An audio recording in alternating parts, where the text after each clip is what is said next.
नमस्कार। Online classes में आपका स्वागत है। अपना सेकंड चैप्टर चल रहा था और बीएससी बायो का male and female gamete fight. इसमें अपन ने मेल गैमेट फाइट में स्टेमन और माइक्रो स्पोरोजेनेसिस कंप्लीट कर लिया था और साथ में अपन ने टेट्रिड्स के टाइप और साथ में एंथ्रोडिसेंस कंप्लीट हो गया था। उसके आगे नेक्स्ट टॉपिक ले लेते हैं। मेल गैमेट फाइट्स के कुछ अपने पॉइंट बनाए हैं जो पोलन ग्रेन से रिलेटेड है। फर्स्ट है इसमें germinated pollen grains is known as male gametophyte. ठीक है, यानी जो जर्मिनेटेड पोलन ग्रेन्स होंगे उसी को अपन क्या कहेंगे, मेल गैमेटोफाइट कहेंगे। हम ये जानते हैं कि माइक्रोस्पोर और पोलन ग्रेन्स जो थी ना वो मेल गैमेटोफाइट की फर्स्ट सेल, तो यहाँ पर लिखा अपन माइक्रोस्पोर और pollen grains is the first cell of the male gametophyte. Next, pollen grains give rise to male gametophyte through the process of gametogenesis। अपन ने इस टॉपिक को इससे पहले अपन ने यहाँ पर ये कंप्लीट कर लिया था। ठीक है, अपन ने देखा था कि माइक्रोस्पोर मदर सेल से एक पोलन ग्रेन्स क्रिएट हो रहा था। ठीक है, यानी जो प्रोसेस है उस प्रोसेस को अपन ने क्या नाम दे दिया था, गैमेटोजेनेसिस नाम दे दिया था। अब यहाँ पर मेन, ये तो टॉपिक पहले से था, अब यहाँ से मेन आ रहा है कि अब इसके अंदर कौन कौन से चेंजेस होने वाले हैं और कौन कौन सी सेल्स बनने वाली है और इसका जो मॉडिफिकेशन वो किस टाइप से होने वाला है वो देख लेते हैं अपन। In this process by the division of pollen grains nucleus, 2 cells, 1 small lenticular cells called generative cells and largest cell vegetative cells. इसका मतलब क्या होता है, अब पोलन ग्रेन के अंदर एक न्यूक्लियस और 2 सेल बनती है, न्यूक्लियस, ठीक है, और 2 सेल बनती है। एक इसमें से जो स्मॉल है वो लेंटिकुलर सेल है, उसका नाम क्या है, जनरेटिव सेल, और एक बड़ी सेल जिसका नाम क्या है, वेजिटेटिव सेल। तो ये ध्यान रखना, 2 सेल्स में कन्वर्ट हो गया। साथ में इसके साथ साथ अब इसमें गैमेट फॉर्मेशन होगा, लेकिन किससे बनेगा देख लेते हैं।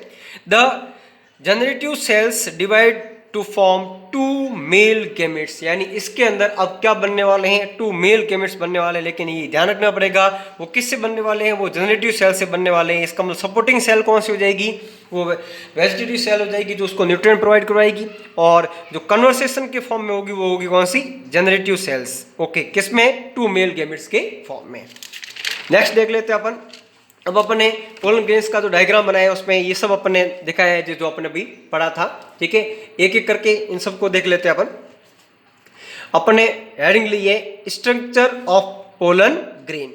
तो अपन ने पोलन ग्रेन में स्ट्रक्चर में ध्यान रखना कि मैंने एक इंटाइन बनाई है जिसका 2 लेयर बनाई है, एक बाहर की तरफ लेयर है, एक अंदर की तरफ लेयर है। ठीक है, बाहर की तरफ ये जो लेयर है ये 3 साइड में थोड़ी सी बाहर निकली हुई, देखो फर्स्ट यहाँ पर निकली हुई है, सेकेंड यहाँ पर निकली हुई है, और ये थर्ड जो है वो यहाँ पर निकली हुई बाहर। ठीक है, और ये ओपनिंग पार्ट लग रहा है अपन को बिल्कुल ही, और यहाँ पर अपन ने थोड़ा सा रफ सरफेस बनाई है, ध्यान रखना। ये जो कलर लिया है ना ऊपर, ठीक है, इस कलर को अपन ने क्या किया, रफ सरफेस बनाई, इसको नाम क्या दिया, एक्साइन।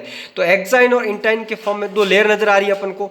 ये एक पोर जहाँ पर अपने इस एक्साइन को नहीं बनाया है, थोड़ा सा क्या नाम है और ओपनली रखा, उसको नाम क्या दिया, जर्म पोर नाम दिया। इसके अंदर बहुत सारे वैक्यूल्स नजर आ रहे हैं, 1 2 3 वैक्यूल नजर आ रहे हैं, एक बड़ा न्यूक्लियस नजर आ रहा है और एक बड़ी सेल्स नजर आ रही है, उसका नाम क्या है, वेजिटेटिव सेल, और दूसरी सेल कौन सी है, जनरेटिव सेल्स। तो अपन इसको इसमें डिटेल के फॉर्म में अपन इसको यहाँ पर लिया है। ये डिटेल अपन एक एक पॉइंट करके देख लेते हैं। Okay, each pollen grains is a single cell, ठीक है, single nucleated haploid and mostly circular structure, mostly circular structure. ये ध्यान रखना। पोलन ग्रेन को अपन ने क्या नाम दिया, एक सिंगल सेल थी पहले, ठीक है, उसके पास एक सिंगल न्यूक्लिएट है, हेप्लॉइड, इसका मतलब ये एन है, अभी क्या है, ये एन है। एन क्यों है, क्योंकि इसके पास न्यूक्लियस कितना है, न्यूक्लियस एक है। ठीक है, न्यूक्लियस एक के साथ साथ अब इसमें किसी प्रकार की 2 सेल नजर अपन आ नहीं आ रही है। ठीक है, वो बाद में फॉर्मेशन में 2 सेल बनेगी, लेकिन अभी आप इसको ध्यान रखेंगे। अभी क्या नाम है, एक हेप्लॉइड, मोस्टली कैसी होती है, सर्कुलर स्ट्रक्चर होती है। It's nucleus and dense cytoplasm remain surrounded by 2 distinct wall layer, यानी इनका जो न्यूक्लियस है और जो साइटोप्लाज्म है उसके ऊपर 2 लेयर होती है, जैसे अपन को नजर आ रही है। देखो इंटाइन की अपन ने 2 लेयर बनाई है, कितनी बनाई है, इंटाइन के तौर पर और एक एक्साइन के तौर पर, अपनी पढ़ेंगे इसके आगे। The outer wall layer is known as exine, यानी बाहर वाली जो लेयर उसको नाम क्या देंगे, एक्साइन, जो अपन ने यहाँ बनाई है कलरफुल। ठीक है, and inner one is term as intine, यानी जो ब्लैक कलर की अपन ने जो बनाई है वो कौन सी है, इंटाइन है। तो याद रखना कितनी लेयर बनी इसके ऊपर, 2 लेयर बनी, एक्साइन और इंटाइन। नेक्स्ट देख लेते हैं, exine is thick, rough and variously ornamented, मतलब इसके ऊपर ये थिक होती है, मोटी होती है, रफ होती है, ठीक है, और वेरियसली ऑर्नामेंटेड यानी इसके ऊपर कुछ ऑर्नामेंटेड आते हैं। कौन कौन से? These ornamentation may be reticulate, rigid और ट्यूबरकुलेट टाइप, यानी रेटिकुलेट हो सकते हैं, रिगिड यानी कठोर हो सकते हैं, और ट्यूबरकुलेट टाइप के हो सकते हैं। कौन हो सकते हैं? ऑर्नामेंटेशन, ठीक है, वो यानी इसके ऊपर जो लेयर बन रही है, इसके ऊपर जो सब्सटेंस डिपॉजिटेड हो रहे हैं, वो क्या बनाएंगे? या तो रेटिकुलेट हो सकते हैं, या रिजिड हो सकते हैं, या ट्यूबरकुलेट हो सकते टाइप के हो सकते हैं। Okay, exine is form a special chemical substance the sporopollenin which is not easily degraded by the physical or biological process, यानी इसके ऊपर यानी एक्साइन के ऊपर एक केमिकल सब्सटेंस आता है जिसका नाम क्या है? स्पोरोपोलोनिन है, जो आसानी से डिग्रेडेड नहीं होता by the physical and biological process. Therefore it makes pollen grain resistant, यानी वो पोलन ग्रेन को काफ़ी हद तक सुरक्षित कर देता है। कौन?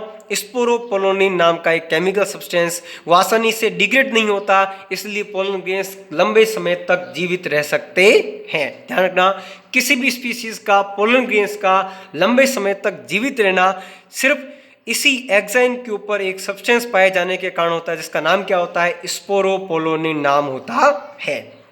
Okay, there are small pores in the exine, यानी एक्साइन के अंदर क्या होते हैं? स्मॉल पोर होते हैं, जैसे अपन देख सकते हैं, एक पोर ये रहा, दूसरा पोर ये रहा, और तीसरा पोर ये रहा, ठीक है, which are known as germs pore, यानी इसको हम क्या कहते हैं? जर्म पोर कहते हैं। The number of germ pore in the pollen ranges from 1 to 3, यानी कितने हो सकते हैं रेंज? 1 से लेकर 3 रेंज हो सकती है। अपन ने इसमें कितनी दिखाई है? 3 रेंज दिखाई है। These through these germs spore germination of pollen grains take place, इसका मतलब क्या होता है? इसी जर्म पोर से ही पोलन ग्रेन का जर्मिनेशन होता है, और इससे एक पोलन ट्यूब निकलती है जो स्टिग्मा से स्टाइल में होती है, वो ओवरी की तरफ मूवमेंट करती है। तो अपन को ये ध्यान रखना है, ये पोर ही जर्मिनेशन का एक बेस क्रिएट करेगा। आगे बढ़ जाते हैं। Intine is thin, soft and membranous, इसका मतलब क्या होती है? इंटाइन थिन होती है, सॉफ्ट होती है, और मेम्ब्रस होती है। जैसे बने इसके ऊपर 2 मेम्ब्रस नजर आ रही है, एक अंदर की तरफ एक बाहर की तरफ, ठीक है। It is composed to pectin and cellulose, तो याद रखना 2 प्रकार के सब्सटेंस है, एक तो पैक्टिन और दूसरा सेलुलोज।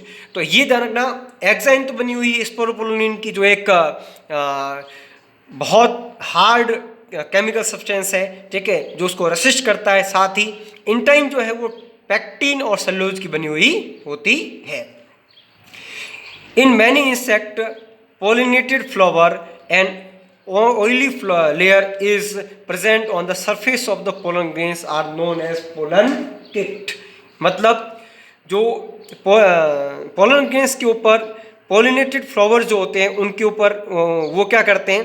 वो इसके ऊपर एक ऑयली लेयर क्रिएट करते हैं, या ऑयली लेयर प्रेजेंट होती है, ठीक है, जो क्या काम आती है? वो इंसेक्ट्स को पॉलिनेशन के लिए अट्रैक्ट करने का काम करती है। और क्या कहलाती है? इसको अपन कहते हैं पोलन किट कहते हैं। ध्यान रखना, अब इस पोलन किट के बारे में अपन पढ़ेंगे कि पोलन किट करती क्या है। Specific colour, stickiness and particular smell of the pollen grains is due to this layer. इसका मतलब क्या होता है? किसी भी पोलन ग्रेन का एक स्पेसिफिक कलर होना, उसकी चिपचिपाहट या उसका स्टिकनेस होना, और उसकी पर्टिकुलर स्मेल होना किसके कारण, किसके ऊपर डिपेंड करती है? वो एक पोलन किट के ऊपर डिपेंड करती है। ओके, अब देख लेते हैं इस पोलन किट का क्या काम होता है, ये पोलन किट करती क्या है। तो अपने लिखा है फंक्शन ऑफ पोलन किट। हालांकि ये सभी से साइंटिफिकली प्रूफ नहीं हुआ है कि 100% पोलन किट के यही फंक्शन होते हैं, लेकिन इसमें से कुछ जो साइंटिफिकली नजर आते हैं वो अपने पॉइंट वाइज बनाए हैं। Pollen kit is helpful in attracting the insects, यानी पोलन किट क्या करता है? अपनी स्मेल के कारण, अपने कलर के कारण क्या करता है? वो इंसेक्ट को अपनी ओर अट्रैक्ट करने का कार्य करता है। It sticky nature help in getting the pollen grains stick to the body of insect. इसी की स्टिकनेस के कारण ये क्या होता है, ये इंसेक्ट्स की बॉडी से चिपक पाता है ताकि ये एक जगह से दूसरी जगह यानी इनका क्या हो सके, पोलिनेशन हो सके और वो स्टिग्मा तक पहुंच सके। It protect the pollen grains from ultra violet rays, यानी यही जो स्टिकनेस है, ठीक है, और पर्टिकुलर स्मेल है, ये क्या करती है, ये इसको एक अल्ट्रा वायलेट रेस से क्या करती है, प्रोटेक्ट करती है, ताकि इसके अंदर जो वेजिटेटिव सेल है और जर्मिनेटिव जो सेल है उसके कारण क्या हो, उसका प्रोटेक्शन हो सके। ओके, नेक्स्ट डिटेल जो अपन नेक्स्ट वीडियोस में देखेंगे। Thank you.